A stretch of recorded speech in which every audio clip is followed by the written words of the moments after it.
MCU की 17वीं film थोर Ragnarok. Sokovia समझौते के बाद थोर इन्फिनिटी स्टोन्स को ढूंढ रहा है, लेकिन उसको एक भी नहीं मिला। 2 साल बीत चुके हैं सोकोविया की लड़ाई को। यहाँ पर थोर को किसी शैतान ने बंदी बना लिया है और उस शैतान का नाम होता है शर्टर। और ये शर्टर थोर को बताता है कि ओडिन एसगार्ड में नहीं है और वो उसको अपने प्लान्स के बारे में भी बताता है। वो उसको बताता है अगर वो अपना क्राउन अनंत अग्नि के अंदर रखेगा तो पूरा एसगार्ड तबाह हो जाएगा और यही है रैग्नारोक। यहाँ पर थोर शर्टर को मार देता है और उसका क्राउन लेकर एसगार्ड वापस आ जाता है।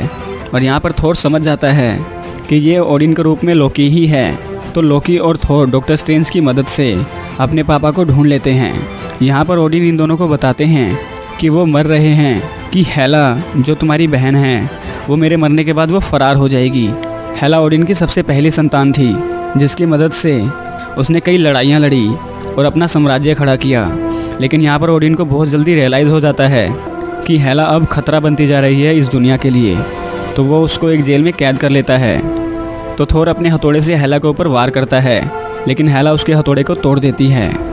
यहाँ पर लोकी और थोर एसगार्ड के लिए निकल जाते हैं, लेकिन यहाँ पर हेला उनके पीछे पीछे आ जाती है और वो इन दोनों को स्पेस में फेंक देती है और खुद एसगार्ड पहुँच जाती है। एसगार्ड में पहुँचते ही वो बहुत लोगों को मार देती है और वो अपनी पुरानी सेना जिंदा कर लेती है और वो कुछ लोगों को अपना बंदी बना लेती है। और वो इस ब्रिज के ज़रिए पूरी दुनिया को काबू करना चाहती थी, लेकिन यहाँ पर हैंडल वो तलवार लेकर भाग जाता है जिससे कि ये ब्रिज चलता है और वो कुछ एसगार्डियंस को एक सुरक्षित जगह पर ले जाता है। और यहीं दूसरी ओर थोर एक सकार नाम के ग्रह पर गिर जाता है और यहाँ पर स्कैपर 142 थोर को अपने कब्जे में कर लेती है और वो ग्रैंड मास्टर के पास लाकर थोर को बेच देती है। यहाँ पर थोर देखता है कि लोकी भी यहीं पर है और वो देखता है कि लोकी ग्रैंड मास्टर का अच्छा दोस्त बन चुका है। यहाँ पर थोर को पता लग जाता है कि स्क्रैपर 143 एक वाल्करी है। तो वाल्करी एसगार्ड की एक फीमेल सेना थी जो कि एसगार्ड के लिए लड़ती थी।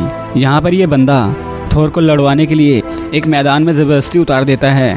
फिर थोर यहाँ देखता है कि उसको जिस बंदे से लड़ना है वो ब्रूस बैनर यानी कि हल्क है। जैसा कि हमने एवेंजर्स एज ऑफ अल्ट्रॉन में देखा था कि हल्क अपना क्वीन जेट लेकर आसमान में कहीं चला जाता है तो वो जाके गिरता है इसके प्लेनेट पर। तो यहाँ पर थोर उसको समझाने की कोशिश करता है कि तुम मेरे दोस्त हो, लेकिन हल्क को कुछ याद नहीं होता और इन दोनों की खूब लड़ाई होती है। फिर यहाँ पर इन दोनों की लंबी लड़ाई के बाद थोर इससे हार जाता है। अब इन दोनों को एक ही तहखाने में रखा जाता है और यहाँ पर स्क्रैपर 143 हल्क से मिलने के लिए आती है और यहीं पर हल्क इसको बोलता है कि वो उसका साथ दे एसगार्ड को बचाने के लिए, लेकिन वो नहीं मानती। और वो हल्क को भी समझाने की कोशिश करता है कि मेरी मदद करे, लेकिन वो भी नहीं मानता। तो थोर सोचता है कि मुझे अकेले ही इस लड़ाई में निकलना पड़ेगा और वो वहाँ से भागने की कोशिश करता है और वो पहुँचता है क्वीन जेट के अंदर और हल्क इसके पीछे पीछे आ जाता है और वो बेकाबू हो जाता है और प्लेन के अंदर आकर आलतू फालतू बटन दबाने लग जाता है। फिर वहाँ से एक वीडियो क्लिप प्ले हो जाती है जो कि नताशा ने उसके लिए एक मैसेज छोड़ा था। वो मैसेज देखने के बाद हल्क जो है ब्रूस बैनर में कन्वर्ट हो जाता है और उसे कुछ याद नहीं होता वो किस जगह पर है। यहाँ पर ग्रैंड मास्टर स्क्रैपर 143 और लोकी को बोलते हैं कि वो थोर और हल्क को पकड़ कर लाएं। यहाँ पर लोकी और वाल्करी की लड़ाई हो जाती है। यहाँ पर वाल्करी को अपना पास्ट याद आ जाता है और वो सोचती है कि मैं थोर की हेल्प करूँगी। यहाँ पर लोकी थोर को बताता है कि ये ग्रैंड मास्टर का शिप है जो कि उनको एसगार्ड लेकर जा सकता है। यहाँ पर वाल्करी कुछ और योद्धाओं को छुड़ा लेती है। यहाँ पर लोकी थोर को धोखा देने की कोशिश करता है, लेकिन वो फेल हो जाता है। अब वो तीनों ग्रैंड मास्टर के शिप के अंदर थे और वो एक वार्म होल से एसगार्ड की तरफ निकल जाते हैं। हेला एसगार्डियंस को मारने लग जाती है और हैंडल की तलवार लेने की कोशिश करती है और यहीं पर ब्रूस बैनर हल्क बन जाता है और लोकी भी थोर की मदद के लिए पहुंच जाता है।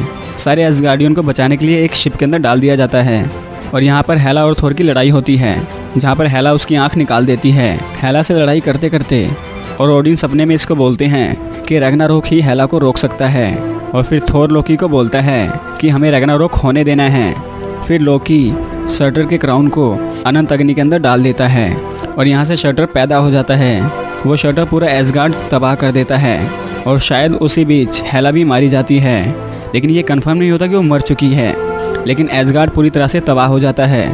यहाँ पर थोर और उसकी पूरी सेना और एसगार्ड की सारी जनता एक शिप के अंदर होती है और उसके साथ ही खड़ा होता है उसका भाई लोकी।